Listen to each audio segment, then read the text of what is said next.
निकली कि प्रभु के मंदिर में जाकर धूप जलाए। धूप जलाने के समय लोगों की सारी मंडली बाहर प्रार्थना कर रही थी। उस समय प्रभु का एक स्वर्गदूत धूप की वेदी की दाहिनी ओर खड़ा हुआ उसको दिखाई दिया। जकरिया देखकर घबराया और उस पर बड़ा भय छा गया। हे जकरिया, भयभीत ना हो, क्योंकि तेरी प्रार्थना सुन ली गई है और तेरी पत्नी एलिशबा से तेरे लिए एक पुत्र उत्पन्न होगा और तू उसका नाम यूहन्ना रखना। यह मैं कैसे जानूं, क्योंकि मैं तो बूढ़ा हूँ और मेरी पत्नी भी बूढ़ी हो गई है। मैं जिब्राइल हूँ जो परमेश्वर के सामने खड़ा रहता है और मैं तुझसे बातें करने और तुझे यह सुसमाचार सुनाने को भेजा गया हूँ। देख, जिस दिन तक ये बातें पूरी ना हो ले, उस दिन तक तू मौन रहेगा और बोल ना सकेगा, इसलिए कि तूने मेरी बातों को जो अपने समय पर पूरी होंगी प्रतीति न की। 6वें महीने में परमेश्वर की ओर से जिब्राइल स्वर्गदूत गलील के नासरत नगर में एक कुंवारी के पास भेजा गया, जिसकी मंगनी यूसुफ नामक दाऊद के घराने के एक पुरुष से हुई थी। उस कुंवारी का नाम मरियम था।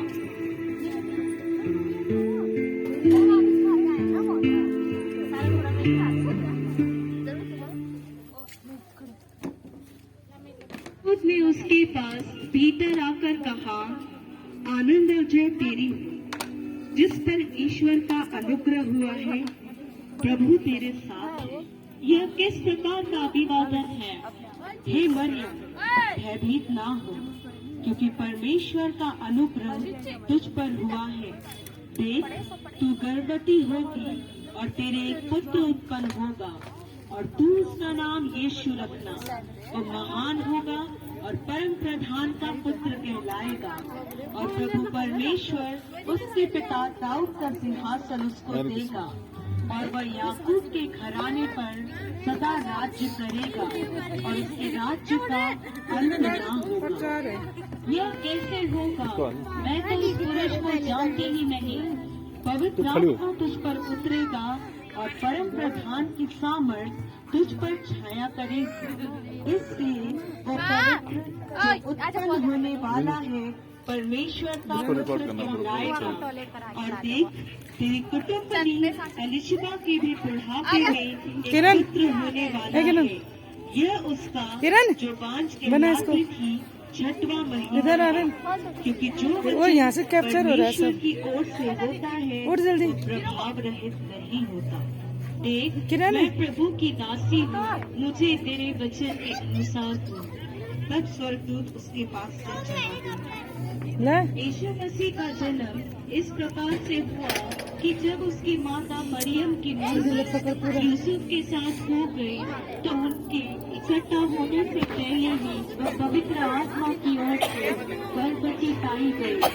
अतः उसके पति यूसुफ ने, जो धर्मी था और उसे बदनाम करना नहीं चाहता था, उसे चुपके से त्याग देने का विचार किया। वो इन बातों के सोच ही में था, तो प्रभु का स्वर्गदूत उसे स्वप्न में दिखाई देकर कहने लगा, हे यूसुफ, दाऊद की संतान, तू अपनी पत्नी मरियम को अपने यहाँ ले आने से मत डर, क्योंकि जो उसके गर्भ में है वह पवित्र आत्मा की ओर से है। वह पुत्र जनेगी और तू उसका नाम यीशु रखना, क्योंकि वह अपने लोगों का उनके पापों से उद्धार करेगा।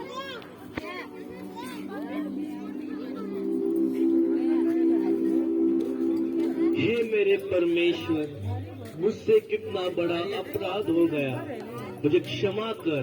मैं आज ही जाकर मरियम को अपने घर ले आऊंगा।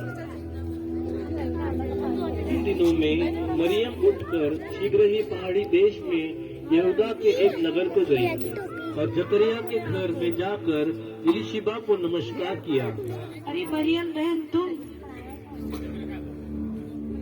आओ आओ बैठे। तू स्त्रियों में धन्य है और तेरे पेट का फल धन्य है। यह अनुग्रह मुझे कहाँ से हुआ कि मेरे प्रभु की माता मेरे पास आई। देख, जो ही तेरे नमस्कार का शब्द मेरे कानों में पड़ा, त्यों ही बच्चा मेरे पेट में आनंद से उछल पड़ा।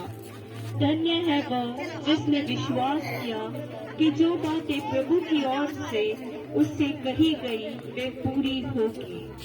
मेरा प्राण प्रभु की बड़ाई करता है और मेरी आत्मा मेरे उद्धार करने वाले परमेश्वर से आनंदित हुई, क्योंकि उसने अपनी दासी की दीनता पर दृष्टि की है।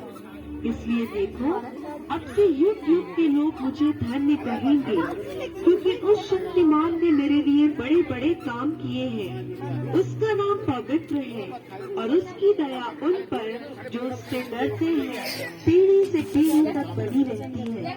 उसने अपना भुज पर दिखाया और जो अपने आप को बड़ा समझते थे उन्हें याद दिया और दीनों को ऊंचा किया।